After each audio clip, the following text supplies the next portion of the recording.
मोक्षमार्गस्य नेतारं वेतारं कर्मभूभृतां ज्ञातारं विश्वतत्त्वानां वन्दे तद्गुणलब्धये।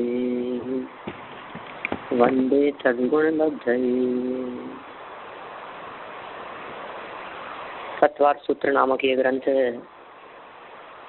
और इसकी राजवार्तिक टीका के आधार से पहले ही अध्याय का दूसरा सूत्र तत्वार्थ श्रद्धानम सम्यक दर्शनम, इस सूत्र की हम यहाँ चर्चा प्रारंभ कर रहे हैं। पेज नंबर है ग्रंथ का 276, 276 नंबर पेज है। मूल सूत्र यहाँ सामने दिया है, तत्वार्थ श्रद्धानम सम्यक दर्शनम। देखिए जरा पहला दूसरा पैराग्राफ इसका। तत्वार्थ का श्रद्धान सम्यक दर्शन है। सम्यक यह प्रशंसार्थक शब्द है। सम्यक शब्द प्रशंसा सूचक शब्द है। इस शब्द के माध्यम से प्रशंसा की जाती है। यह प्रशस्त रूप, गति, जाति, कुल, आयु, विज्ञान आदि अभ्युदय और निश्रेयस का प्रधान कारण होता है। माने इन सब चीजों का अच्छी गति, अच्छा कुल, जाति, मतलब खूब अच्छेपन का सूचक है ये शब्द। सम्यक इष्टार्थ तत्वयोः, इस प्रमाण के अनुसार सम्यक शब्द का प्रयोग इष्टार्थ और तत्व अर्थ में होता है। अतः इसका प्रशंसा अर्थ उचित नहीं है। क्या कह रहे हैं? सम्यक इष्टार्थ तत्वयोः, इस प्रमाण के अनुसार सम्यक शब्द का प्रयोग इष्ट अर्थ और तत्व अर्थ में होता है। अतः इसका प्रशंसा अर्थ उचित नहीं है। इस शंका का समाधान यह है कि निपात शब्दों के अनेक अर्थ होते हैं, अतः प्रशंसा अर्थ मानने में कोई विरोध नहीं है। अथवा सम्यक का अर्थ तत्व भी किया जा सकता है, जिसका अर्थ होगा तत्व दर्शन। अथवा यह विप प्रत्ययांत शब्द है, इसका अर्थ है जो पदार्थ जैसा है उसे वैसा ही जानने वाला। मैंने कुल मिलाकर के यहाँ इस पूरे पैराग्राफ के माध्यम से ये बात कहना चाहते हैं कि भाई सम्यक एक शब्द है जो दर्शन के साथ में जोड़ा गया है। इस सम्यक दर्शन शब्द का में प्रयोग किए गए सम्यक शब्द का अर्थ अनेक प्रकार का हो सकता है। उसमें से यहाँ जो सम्यक शब्द का जो प्रयोग किया गया है वो किस अर्थ में किया गया है? ये प्रशंसा मानने में कोई विरोध नहीं है, ठीक है, सच्चा, इस अर्थ में अपने को इसका अर्थ समझना चाहिए। और दर्शन शब्द का क्या अर्थ होगा? तो कहते हैं दर्शन शब्द करण साधन, कर्तृ साधन और भाव साधन तीनों रूप है। पीछे आपको ध्यान होगा करण साधन, कर्तृ साधन और भाव साधन, इन तीन रूपों में पहले सूत्र की व्याख्या करते हुए अपन ने चर्चा की थी। प्रश्न उठाया है, दर्शन दृष्टि धातु से बना है और दृष्टि धातु का अर्थ देखना है। अच्छा, दर्शन का श्रद्धान अर्थ नहीं हो सकता। देखो कितना एक प्रैक्टिकल बात करते हैं। हमें ध्यान है बचपन में हमसे पूछा कि भाई सम्यक दर्शन पहले होता है या सम्यक ज्ञान पहले होता है? तो हमने उसका जवाब दिया कि सम्यक दर्शन पहले होगा, ज्ञान बाद में होगा। तो पूछा गया ऐसा क्यों? तो हमने जवाब दिया कि जब तक किसी वस्तु को देखेंगे ही नहीं तब तक उसके बारे में जानेंगे कैसे। माने हमने तो सीधा सीधा सा अपनी भाषा में अपनी बुद्धि से ये जवाब दे दिया था कि दर्शन शब्द का अर्थ होता है देखना, तो सम्यक दर्शन का अर्थ होता है भली प्रकार से देखना और सम्यक ज्ञान का अर्थ होता है जानना, भली प्रकार जानना।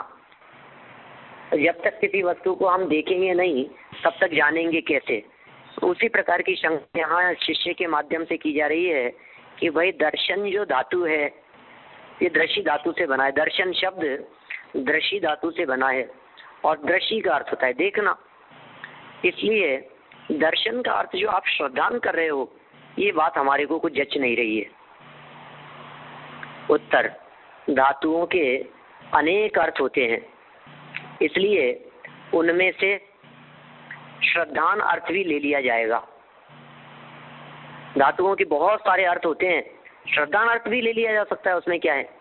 क्योंकि यहाँ मोक्ष का प्रकरण है, अतः दर्शन का अर्थ देखना अर्थ इष्ट नहीं है, किंतु तत्व श्रद्धान ही इष्ट है। तत्व श्रद्धानी यहाँ पर सही अर्थ है। तत्व श्रद्धान के अर्थ में ही यहाँ दर्शन शब्द का प्रयोग होना चाहिए। देखने के अर्थ में दर्शन शब्द का प्रयोग यहाँ नहीं हो सकता है। दृष्टि धातु का प्रयोग देखने के अर्थ में होता है, ये बात बिल्कुल सही है, लेकिन फिर भी यहाँ जो ये प्रयोग किया गया है, ये प्रयोग मोक्ष मार्ग का प्रकरण होने से श्रद्धा के अर्थ में किया गया है। समझ में आ रही है बात? कोई बात नहीं समझ में आए तो पूछिए आप लोग, किसी को कुछ पूछना हो तो बोलिए।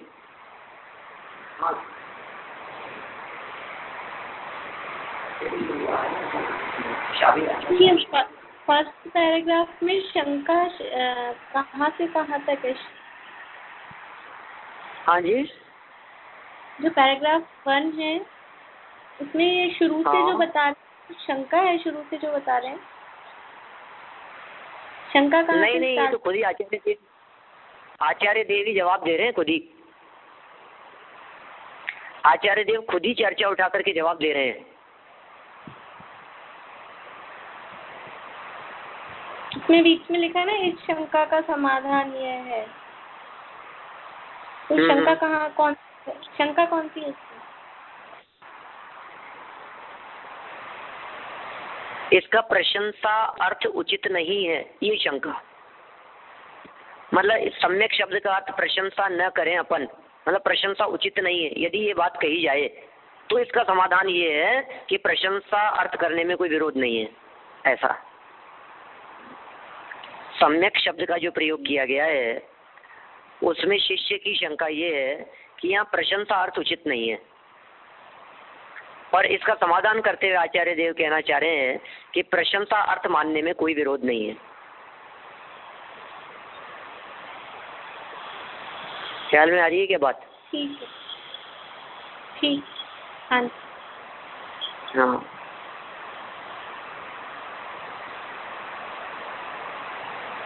देखिए आगे, देखिए आप आगे इसकी व्याख्या करते हुए क्या कहते हैं यहाँ पर।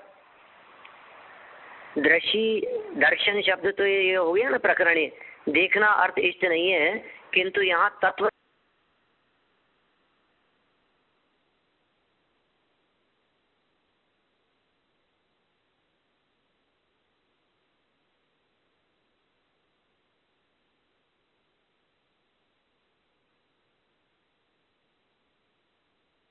मनीषा बहन शायद डिस्कनेक्ट हो गया, आप ले आएंगे वापस?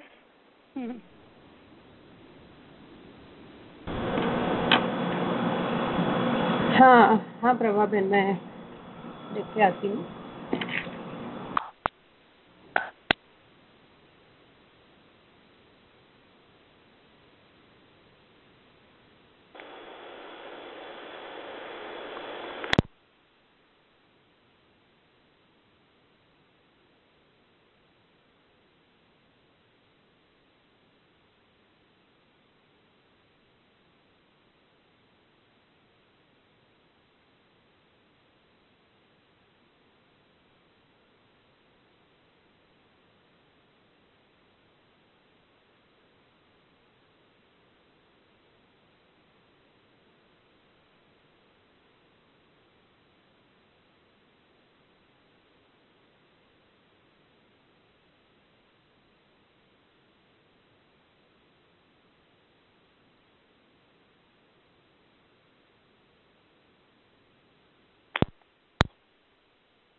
हेलो। हाँ पंडित जी, आप छूट गए थे। आपने उनका ज्योति जी का जवाब दिया ना, उसके बाद पढ़ रहे थे तब छूट गए आप, तो अब वहाँ से लेना है। देखिए, तीसरा चौथा पैराग्राफ हो गया ना, ये मोक्ष का प्रकरण है, इसलिए दर्शन शब्द का जो अर्थ है वो देखना इष्ट नहीं है। यहाँ तत्व श्रद्धानी अर्थ लिया जाना है, बस कुल मिलाकर ये बात ही है। माने सम्यक दर्शन का अर्थ ये हुआ कि भली प्रकार से, सम्यक प्रकार से, तो बहुत अच्छी बात है ये कि तत्व का श्रद्धान, उसी का नाम सम्यक दर्शन है। तत्व श्रद्धानी अर्थ लिया जाना है यहाँ दर्शन शब्द का। श्रद्धा, श्रद्धा अर्थ लिया जाना है कुल मिलाकर के। तत्व तो पहले दिया ही है, तत्वाल श्रद्धान दे रहे हैं। तो एक तत्व शब्द भाव सामान्य का वाचक है। तत्व जो है ये भाव का सूचक है। अपन लोगों ने चर्चा की थी तत्व और अर्थ के संदर्भ में। तत्व शब्द किस चीज का सूचक है? तो कह रहे हैं भाव सामान्य का। भाव मतलब समझ गए ना, उसका प्रयोजन, मूल, उसका जो एलिमेंट्स वो कहलाते हैं भाव। भाव प्रश्न है यहाँ बात। क्या कहना चाह रहे हैं? तत्व शब्द भाव सामान्य का वाचक है और यह सर्वनाम है। भाव सामान्यवाची है। तत्व शब्द का स्पष्ट अर्थ है जो पदार्थ जिस रूप से है उसका उसी रूप होना। देखो, तत्व और त्व दो शब्द होंगे ना। तत्व शब्द भाव सामान्य का सूचक। अब तत्व शब्द में दो शब्द हैं, तत्व और त्व। तो तत्व माने वह तत्व, जो पदार्थ जिस रूप से है उसी रूप से होना, यही इसका भाव है। इसके लिए व्याख्या मिलती है ऐसी, तस्य भाव तत्वम। जिस वस्तु का जो भाव है उसे उसका तत्व कहते हैं। जैसे आत्मा का तत्व क्या है, अभी समझना। अभी आप 7 तत्वों की चर्चा नहीं करें यहाँ पर कुछ भी। तत्व कहते हैं हमारे को 7 तत्व ख्याल में आते हैं। ये वजीव, आत्म, संवर, निर्जरा, मोक्ष, ये 7 तत्व ख्याल में आते हैं। तत्व का मतलब क्या है? जैसे मान लीजिए नमक है, नमक का तत्व क्या है? खारपन। नींबू का तत्व क्या है? खटाई। मिश्री का तत्व क्या है? भाव। असली भाव क्या है? मिठास। आत्मा का भाव क्या है? आत्मा का तत्व क्या है? भाव। समझ रहे हैं ना आप? तत्व माने उसका भाव, मूल भाव को तत्व कहते हैं। और जिस वस्तु का जो भाव हो वही उसका तत्व है। तो आत्मा का मूल भाव क्या है? कि जानना, दिखना, यही आत्मा का मूल भाव है। यही उसका असली तत्व, यही है आत्मा का। लेकिन यहाँ प्रकरण मोक्ष मार्ग का है, आप कुछ और बात कहना चाहते हैं। मतलब तत्व शब्द का स्पष्ट अर्थ है कि जो पदार्थ जिस रूप से है उसका उसी रूप होना। अर्थ माने जो जाना जाए। अर्थ मतलब उस तत्व की प्रतीति जिसमें करनी है वो अर्थ है। जो जाना जा रहा है उस तत्व से वो अर्थ है, माने वो वस्तु है, वो पदार्थ है। तो अर्थ माने हो गया पदार्थ। तत्वार्थ माने जो पदार्थ जिस रूप से स्थित है का उसी रूप से ग्रहण। तात्पर्य यह है कि जिसके होने पर तत्वार्थ अर्थात वस्तु का यथार्थ ग्रहण हो उसे सम्यक दर्शन कहते हैं। क्या कहा? जिस होने पर, किसके होने पर? तत्वार्थ की बात कर रहे हैं। जिसके होने पर तत्वार्थ माने वस्तु का यथार्थ ग्रहण हो उसी का नाम तत्वार्थ, उसी का नाम सम्यक दर्शन है, उसे ही सम्यक दर्शन कहते हैं। जिस प्रकार दर्शन शब्द करण, भाव और कर्म तीनों साधनों में निष्पन्न होता है, उस तरह श्रद्धान भी जिसके द्वारा श्रद्धा को जो श्रद्धान किया जाए और श्रद्धा मात्र इन तीनों साधनों में निश्चित होता है। ये श्रद्धान आत्मा की पर्याय है, आत्मा ही श्रद्धा को परिणत है। ये श्रद्धा है तो आत्मा की पर्याय है, श्रद्धा गुण की पर्याय है ना, और श्रद्धा आत्मा का गुण है, तो आत्मा ही श्रद्धा से परिणमित होता है। ये अर्थ हुआ सीधा सीधा। प्रश्न उठाया है, मोहनीय कर्म की प्रकृतियों में भी सम्यक नाम की कर्म प्रकृति है, और निर्देश स्वामित्व आदि सूत्र के विवरण से भी बात होता है कि यहाँ सम्यक कर्म प्रकृति का सम्यक दर्शन से ग्रहण है। अतः सम्यक को कर्म पुद्गल रूप मानना चाहिए। भैया कैसी शंका करने वाले लोग होते हैं दुनिया में, क्या बातें कह रहे हैं। देखो अपन लोगों को कभी इस तरह की शंका उठती नहीं है। ये शंका तो वास्तव में उन्हीं लोगों को उठ सकती है जो बिल्कुल ABCD पढ़ा हुआ नहीं है, बिल्कुल नए सिरे से सुन रहा है, उस दिमाग में ये शंका हो सकती है यार ये सम्यक जो ये सम्यक तो कर्म रूप भी तो हो सकता है ना, क्योंकि सम्यक तो नाम की कर्म प्रकृति होती हमने भी पढ़ा है, कहीं ना कहीं ये बात सुनी है। इसलिए हमारे को ऐसा लग रहा है, अभी थोड़े दिन पहले स्थान विवेचन हुआ था तो ऐसा चल रहा था, उसमें सम्यक तो मोहनी सम्यक तो प्रकृति उनका उदय आए, मानी कि कर्म होते हैं, कर्म पुद्गल होते हैं, तो ये जो सम्यक की जो आप यहाँ चर्चा कर रहे हो ये सब कर्म पुद्गल रूप मानना चाहिए। उत्तर, यहाँ मोक्ष के कारणों का प्रकरण है, ठीक है। अतः उपादान भूत आत्म परिणाम ही विवक्षित है।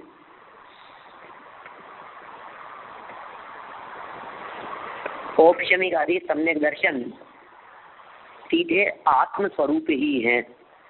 बोलो, औपशमिक आदि जो सम्यक दर्शन है ना, मोक्ष मार्ग का प्रकरण है, असली प्रकरण तो वो है। और ये जो असली प्रकरण है ये कह रहे हैं कि औपशमिक है, क्षयोपशमिक है, क्षायिक है, ये सम्यक दर्शन सीधे आत्म स्वरूप ही है। सम्यक तो प्रकृति तो पुद्गल की पर्याय है, यद्यपि उत्पत्ति स्व और पर उभय निमित्तों से होती है, फिर भी पर पदार्थ तो उपकरण मात्र हैं, साधारण निमित्त हैं। तो ये कर्म का उदय न होना, कर्म का उपशम होना, कर्म का क्षय होना या कर्मों का क्षयोपशम होना, ये तो बहिरंग निमित्त है। और अंतरंग में जो अतीन्द्रिय आनंद की उत्पत्ति होना, अंतरंग में उस आत्मा का सम्यक रूप परिणमित हो जाना, ये अंतरंग हेतु है। तो ये जो बाहर में दिखाई दे रहे हैं निमित्त, ये सब के सब निमित्त तो उपकरण मात्र है, साधारण मात्र है, साधारण निमित्त है। वस्तुतः मिट्टी ही घड़ा बनाती है, वस्तुतः मिट्टी ही घड़ा बनती है। दंड आदि तो साधारण उपकरण है, बाह्य साधन है। कुम्हार घड़ा बनाता है तो उस समय मिट्टी स्वयं ही घड़े रूप परिणमित होती है। दंड, चाक, चीवर, उसके जो और साधन जो भी दिखाई देते हैं, साक्षात बराबर में बैठा हुआ ये सब क्रियाकलाप करता हुआ कुम्हार, वो कुंभकार, ये सब तो बाह्य साधन है। इसी तरह सम्यक दर्शन की उत्पत्ति में भी आत्म परिणमन ही मुख्य है। इस दर्शन मोह नामक कर्म को आत्म विशुद्धि के द्वारा ही रस घात करके स्वल्प घाती क्षीण शक्तिक सम्यक कर्म बनाया जाता है। वाह, आप समझ रहे हैं?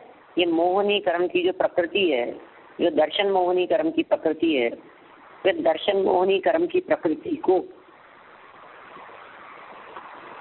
सम्यक तो संज्ञा कैसे पड़ गई, इसका नाम सम्यक तो कैसे हो गया? तो कहा आत्म विशुद्धि के द्वारा ही जो इसके रस घात में अल्पपना आया है, फल देने की शक्ति में जो अत्यंत मंदपना आया है। सम्यक तो प्रकृति कौन सी कहलाती है? तीसरी प्रकृति का नाम है ना सम्यक प्रकृति। दर्शन मोहिनी की 3 प्रकृतियों में तीसरी प्रकृति का नाम है सम्यक्त्व प्रकृति। पहली है मिथ्यात्व, दूसरी है सम्यक मिथ्यात्व, तीसरी है सम्यक्त्व प्रकृति। अब ये कह रहे हैं, जो सम्यक्त्व प्रकृति जो थी, इस सम्यक्त्व प्रकृति में आत्म परिणामों की विशुद्धि के कारण फल देने की शक्ति अत्यंत क्षीण हुई, इसलिए उसको सम्यक्त्व कर्म नाम पड़ गया उसका। अतः यह सम्यक्त्व प्रकृति आत्म स्वरूप मोक्ष का प्रधान कारण नहीं हो सकती। आत्मा ही अपनी शक्ति से दर्शन पर्याय को धारण करता है, अतः वही मोक्ष का कारण है। आत्मा की आंतरिक सम्यक दर्शन पर्याय अहेय होती है, जबकि सम्यक्त्व प्रकृति हेय। अहेय मतलब समझ गए, जो हेय नहीं है। आत्मा की आंतरिक सम्यक दर्शन रूपी जो पर्याय है, जो श्रद्धा गुण की पर्याय है, जो आत्मा को परिणमित हुआ है, ये जो अवस्था आत्मा की दिखाई दे रही, ये कह रहे हैं वो पर्याय तो हेय नहीं है, जबकि सम्यक्त्व प्रकृति तो कर्म प्रकृति है, वो तो हेय है। इस सम्यक्त्व प्रकृति का नाश करके शायिक सम्यक दर्शन होता है। अतः अभ्यंतर स्वशक्ति ही सम्यक दर्शन हो सकता है, सम्यक्त्व कर्म पुद्गल रूप नहीं। सम्यक दर्शन कैसे होगा? पुद्गल कर्म रूप नहीं होगा, आत्मा की स्वशक्ति रूपी होगा, ऐसा यहाँ कहना चाहते हैं। समझ में भी आ रही है हमारे को बात, कि जिस सम्यक दर्शन की अब चर्चा चल रही है, वो सम्यक दर्शन कहीं कर्म की पर्याय नहीं है, वो सम्यक दर्शन तो आत्मा की ही पर्याय है। अभ्यंतर परिणमन ही प्रधान होता है, वही प्रत्यासन्न कारण होता है, मूल कारण होता है, असली कारण होता है, और उसी रूप से आत्मा परिणति करता है। अतः अहेय होने से, प्रधान और प्रत्यासन्न कारण होने से आत्म परिणाम रूप सम्यक दर्शन ही मोक्ष का कारण हो सकता है, न कि कर्म पुद्गल।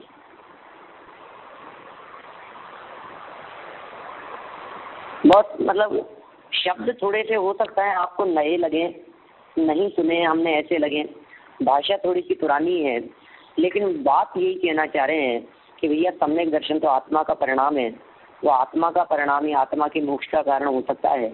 आत्मा के मोक्ष का कारण कर्म पुद्गल नहीं हो सकता, कर्म पुद्गल की पर्याय नहीं हो सकती, कर्म पुद्गल की प्रकृति नहीं हो सकती। सम्यक्त्व प्रकृति किसी भी रूप में आत्मा की मोक्ष का कारण नहीं हो सकती। इसलिए यहाँ जो सम्यक दर्शन शब्द का जो प्रयोग किया जा रहा है, ये सम्यक दर्शन शब्द का प्रयोग श्रद्धा के अर्थ में है, आत्मा की निर्मल परिणति के अर्थ में है। अल्प बहुत्व का विवेचन भी उपशम सम्यक दर्शन आदि आत्म परिणाम के आधार से किया जा सकता है। इसके लिए भी कर्म पुद्गल की कोई आवश्यकता नहीं है। लो, ये और बहुत गजब बात कह दी मैंने यहाँ। मैंने हम क्या समझते थे कि औपशमिक, शायिक, शायोपशमिक, इन तीनों के बारे में हम क्या समझते थे कि ये तीनों नामकरण जो है ये तो कर्म की अपेक्षा से है। कर्मों का उपशम से हो उपशम सम्यक दर्शन, कर्मों के क्षय और उपशम से हो क्षयोपशम सम्यक दर्शन, और कर्मों के क्षय से हो क्षयिक सम्यक दर्शन। लेकिन यहाँ ये कह रहे हैं कि नहीं नहीं, ये जो नाम दिए हैं ये भी आत्म परिणाम के आधार से हो सकते हैं। सबसे कम उपशम सम्यक दृष्टि है, क्षयिक सम्यक दृष्टि असंख्यात गुणे हैं, और क्षयोपशमिक सम्यक दृष्टि उनसे असंख्यात गुणे हैं। सिद्ध क्षयिक सम्यक दृष्टि अनंत गुणे हैं। क्या अतः आत्म परिणाम रूप सम्यक दर्शन मोक्ष का साक्षात कारण हो सकता है। पंडित जी बोलिए। हाँ, ये जो अभी क्षयिक, औपशमिक और क्षयोपशम, वो जो उसकी परिणति है उसमें विविधता है, वो अपेक्षा से वहाँ निर्मलता की अपेक्षा से। हाँ, वही ना, परिणति जो है उसमें विविधता भी है, पुरुषार्थ की भी विविधता है, पुरुषार्थ भी अधिक है ना, और काम भी विशेष हो गया है। क्षयोपशम सम्यक दृष्टि की अपेक्षा से देखें तो क्षयिक सम्यक जो है वो विशेष है, तो औपशमिक सम्यक तो बिल्कुल सामान्य है, क्योंकि अल्पकाल में अभाव को प्राप्त हो जाने वाला है। कुल मिलाकर के औपशमिक, क्षायिक और क्षयोपशमिक ये तीनों ही आत्मा का ही परिणाम है, ऐसा कहना चाह रहे हैं। वो कर्म का ये तीनों ही आत्मा का परिणाम है। भले ही इनके नाम हमने तीन अलग अलग दिए हो, औपशमिक, क्षायिक, क्षयोपशमिक, लेकिन वास्तव में ये तीनों हैं आत्मा की ही पर्याय। ये परिणमन आत्मा का ही है, ये किसी और वस्तु का परिणमन नहीं है, आत्मा के ही परिणमन की यहाँ चर्चा चल रही है। तो यही कहना चाह रहे हैं कि भाई कर्म पुद्गल की बात यहाँ लागू मत करो आप, ठीक है, तो आत्मा की बात समझो। तो पंडित जी, इसमें अल्प बहुत वो बताने से आत्मा के परिणाम कहाँ सिद्ध हो रहा है? क्या ये जो इनमें अल्प बहुत वो बताया कि ये औपशमिक कम है, क्षायिक ज्यादा है, तो इससे आत्मा का परिणाम है, ये बात कहाँ सिद्ध हो रही है? तो ये जो कम ज्यादापन जो बतलाया है ना, इससे भी आत्मा का परिणाम ऐसे सिद्ध होता है कि क्षायिक सम्यक दृष्टि है। एक क्षायिक सम्यक दृष्टि अनंत गुणे है, सिद्ध परमात्मा है। अब क्षायिक सम्यक दर्शन सिद्धों की पर्याय है कि नहीं? किसकी पर्याय है क्षायिक सम्यक दर्शन? तो स्पष्ट रूप से ख्याल में आती है, अल्प बहुत्व को देखने से जब सर्वाधिक संख्या क्षायिक सम्यक्त्व की सिद्ध परमात्मा में दिखाई देती है, जो सिद्ध परमात्मा आत्मा की ही परिष्कृत पूर्ण निर्मल पर्याय है, तो ये कहा जा सकता है कि सम्यक दर्शन जो है, ये क्षायिक सम्यक दर्शन जो है, ये आत्मा की ही पर्याय है, ये आत्मा के ही परिणाम है। ये तीनों इनसे थोड़ी सी कमी की अपेक्षा से देखें तो क्षयोपशम सम्यक्त्व वो भी आत्मा का ही परिणाम होना चाहिए, और उपशम सम्यक्त्व वो भी आत्मा का ही परिणाम होना चाहिए, क्योंकि उसी की तो परिष्कृत और निर्मल पर्याय होकर के क्षायिक सम्यक्त्व रूप से बदला है। औपशमिक सम्यक्त्व ही क्षयोपशम सम्यक्त्व में बदलता है, क्षयोपशम सम्यक्त्व ही नियम से क्षायिक सम्यक्त्व में बदलता है, ऐसा नियम है ना। हाँ। तो पहले तो इन्होंने संख्या बतला दी, अल्प बहुत्व का विवेचन कर दिया कि उपशम सम्यक दृष्टि सबसे कम है, क्षायिक सांसारिक जीवों की दृष्टि से देखें तो उससे असंख्यात गुणे हैं, और क्षयोपशम उससे असंख्यात गुणे हैं, लेकिन सिद्ध परमात्मा की दृष्टि से देखें तो क्षायिक सम्यक दृष्टि अनंत गुणे है। ये तो अल्प बहुत्व बतलाया। फिर अल्प बहुत्व बतलाने के बाद में ये बात स्पष्ट हो गई कि जो उपशम सम्यक्त्व है, या समझो उल्टा लगाओ इसको, जैसे क्षायिक सम्यक्त्व की अपेक्षा से देखें तो हम आपसे पूछते हैं क्षायिक सम्यक्त्व आत्मा का परिणाम है या नहीं? है। सिद्ध परमात्मा तो शुद्ध आत्मा की दशा है, तो क्षायिक सम्यक्त्व तो आत्मा का परिणाम है। तो फिर कहा कि क्षयोपशम सम्यक्त्व आत्मा का परिणाम होगा कि नहीं? आप कह रहे हो नहीं होगा, तो हम कहते हैं क्यों नहीं होगा? क्योंकि यदि क्षायिक सम्यक्त्व आत्मा का परिणाम है तो क्षायिक सम्यक्त्व परिणाम की ही पूर्व अवस्था का नाम क्षयोपशम सम्यक्त्व है, और उसी की पूर्व अवस्था का नाम उपशम सम्यक्त्व है। तो प्रकारांतर से तीनों ही प्रकार के सम्यक्त्व आत्मा के परिणाम सिद्ध हो गए।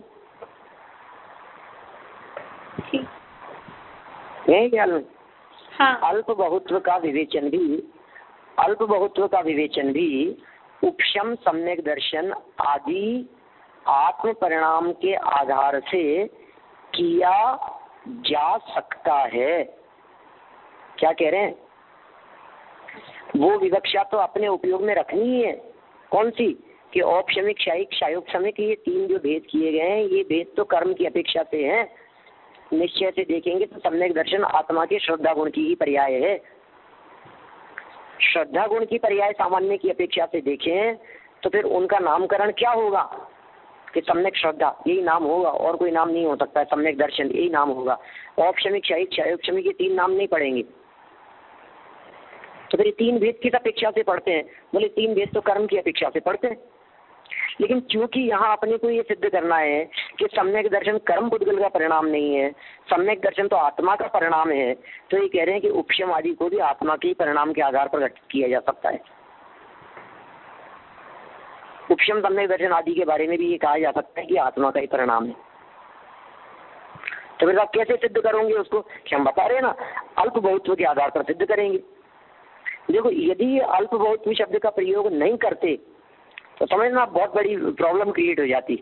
फिर ये कहते हैं कि उपशम सम्यक दर्शन और क्षयोपशम सम्यक दर्शन, ये दो प्रकार के सम्यक दर्शन तो कर्म पुद्गल का परिणाम है, और क्षायिक सम्यक दर्शन ये आत्मा का परिणाम है।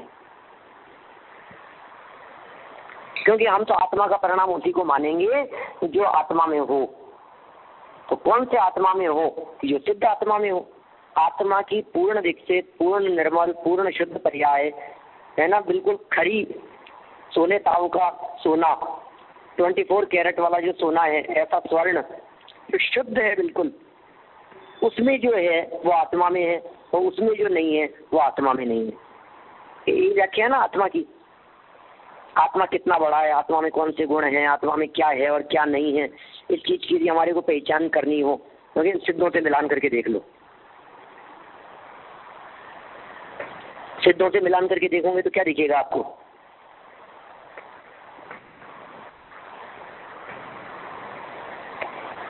जैसे ही हमने सिद्धों से मिलान करके देखा, वैसे ही हमारे को दिखाई दिया कि और रेक्षाइक सम्यक आत्मा की पर्याय क्योंकि सिद्धों में होती है, लेकिन उपशम और क्षयोपशम बोले ये तो सिद्धों में होती नहीं है।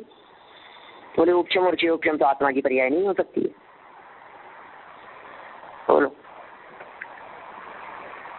तो उपशम क्षयोपशम कैसे हैं? बोले तो कर्म के निमित्त से होती है। तो कहा नहीं, इनमें अल्प बहुत की अपेक्षा से देखो, क्षाइक की पूर्व अवस्था का नाम क्षयोपशम, क्षयोपशम की पूर्व अवस्था का नाम उपशम। अब बताओ कि आत्मा का परिणाम है या नहीं है? ठीक है, तो आत्मा का परिणाम सिद्ध होता है। ख्याल में आई क्या कुछ बात, क्या कहना चाहते हैं?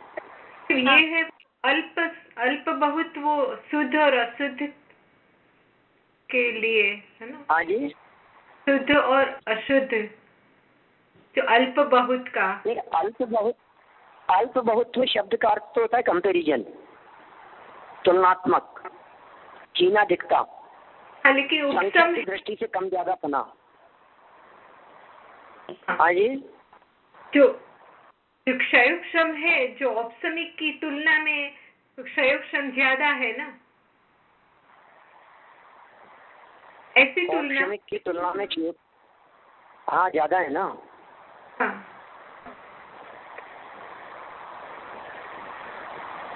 औपशमिक की तुलना में क्षायिक ज्यादा है, असंख्यात गुणे हैं, और क्षायिक से भी असंख्यात गुणे क्षयोपशम सम्यक दृष्टि है।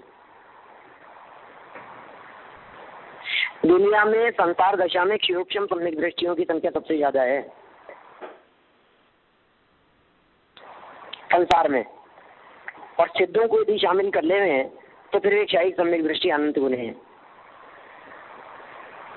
उसका कारण ये है ना कि क्षायिक सम्यक दृष्टि ज्यादा लंबे काल तक संसार में टिकते नहीं है, तो 3 भाव में मोक्ष चले जाते हैं।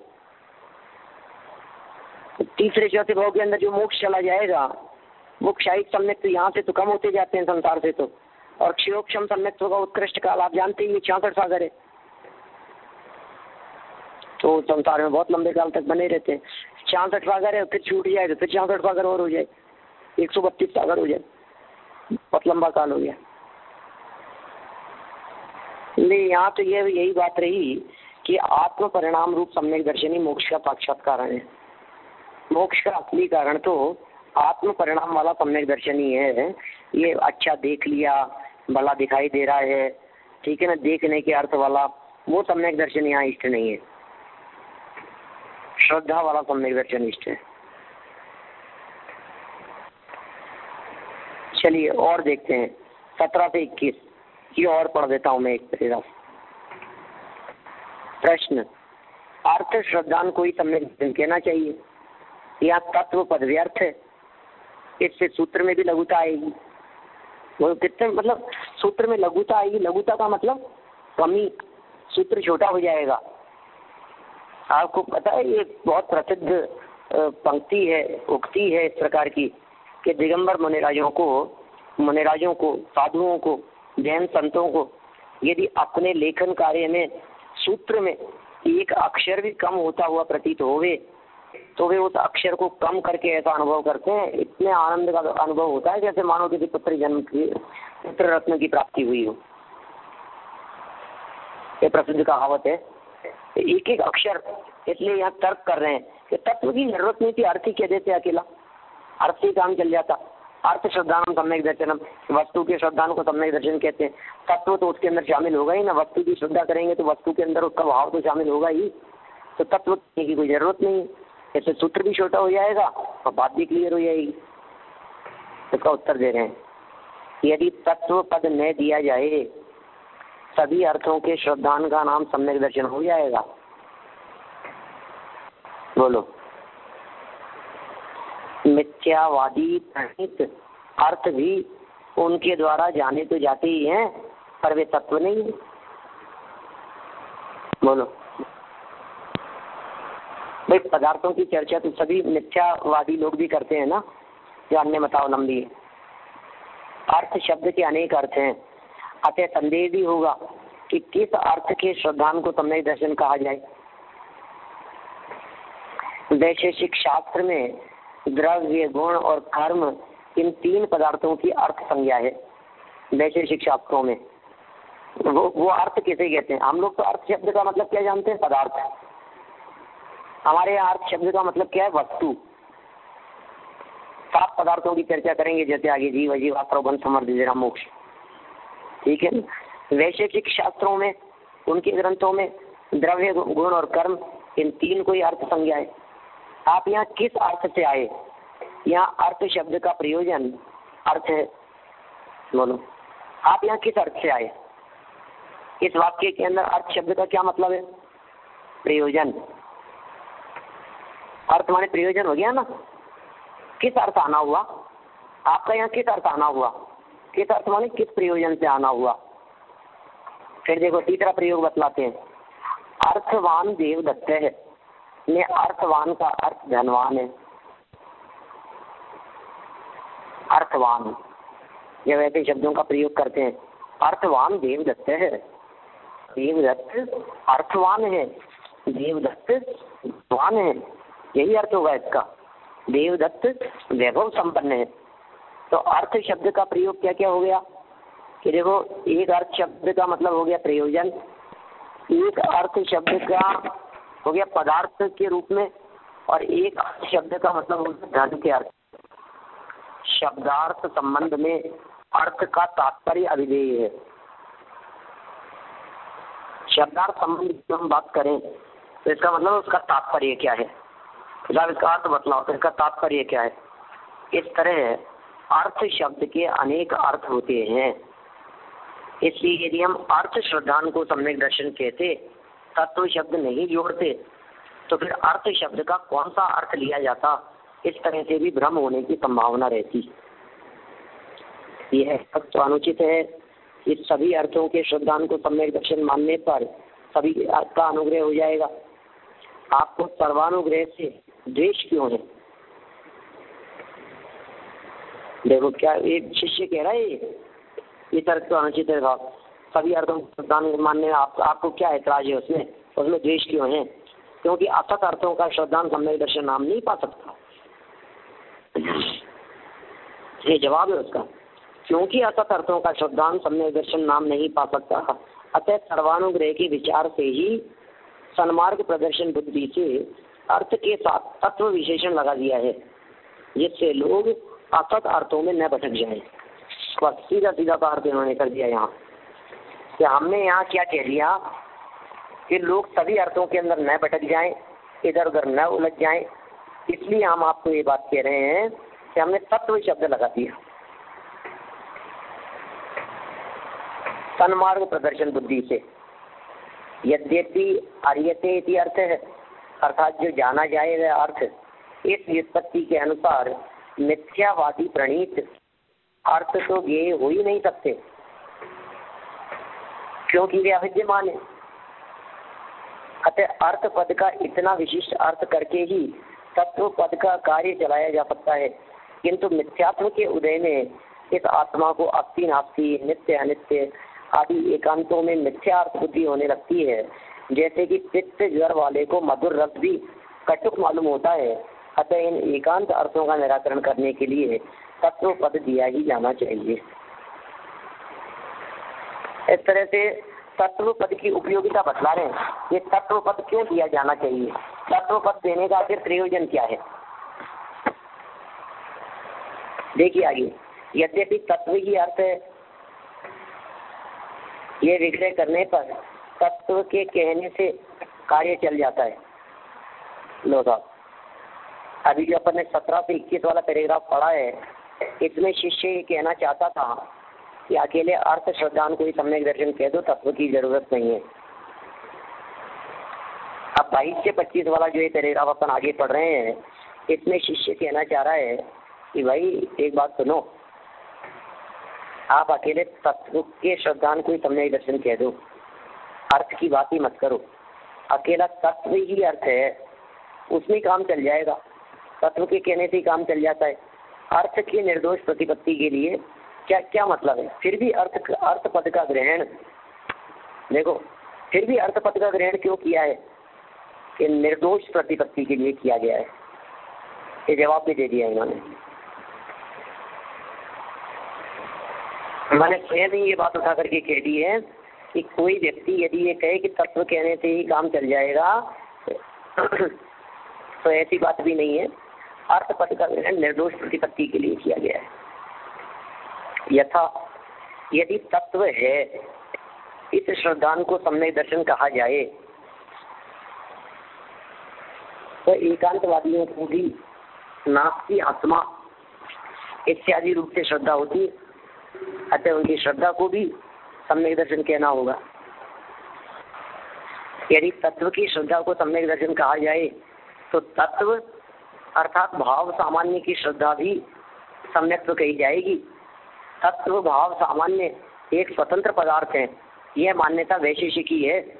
अब ये इतनी बड़ी प्रॉब्लम एक्चुअल में क्या है, कंट्रोवर्सी इसलिए खड़ी हो जाती है कि हम जिसे तत्व समझते हैं, अन्य मतावलंबी वो तत्व दूसरे प्रकार का समझते हैं, इसलिए फिर गड़बड़ खड़ी हो जाती है।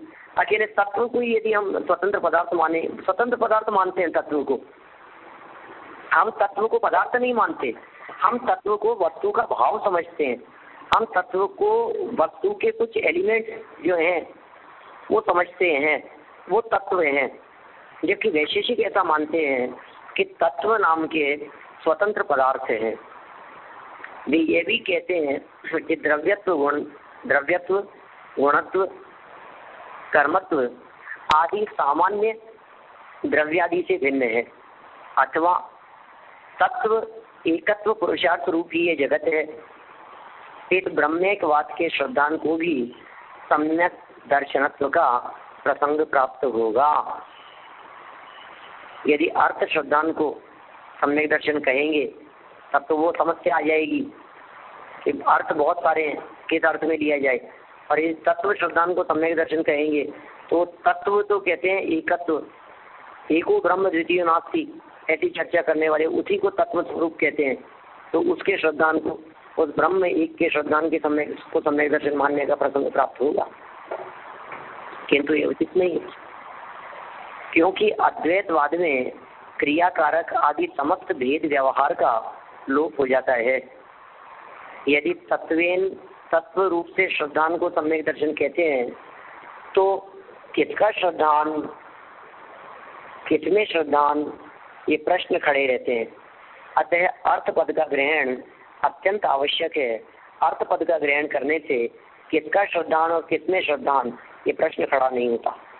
अर्थात तत्व रूप से प्रसिद्ध अर्थों का श्रद्धान सम्यक दर्शन है। यह अर्थ हो गया सीधा सीधा फैसला।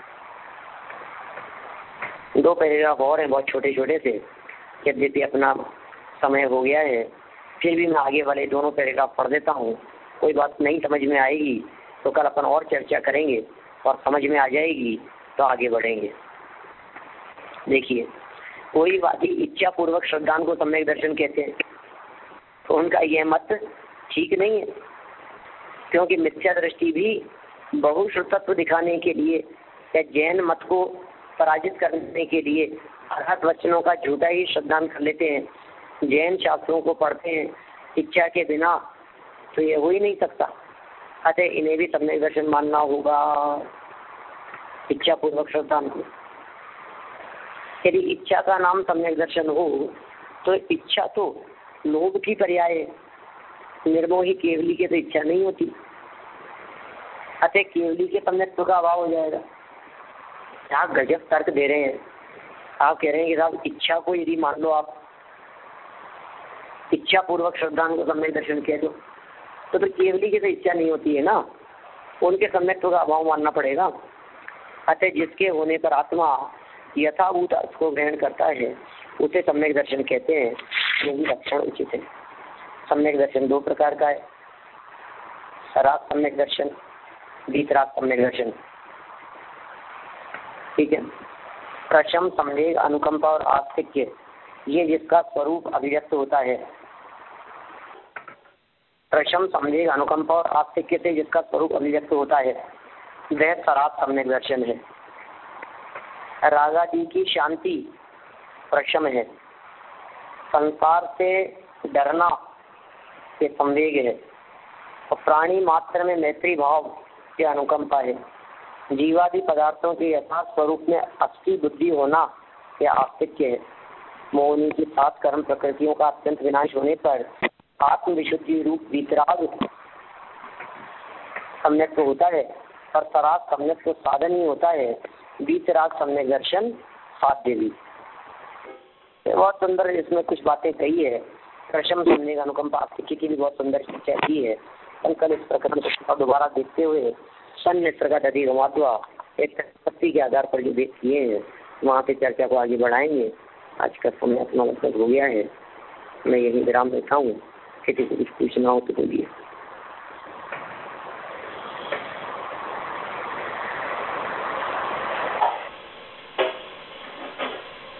जन्मानी बोलते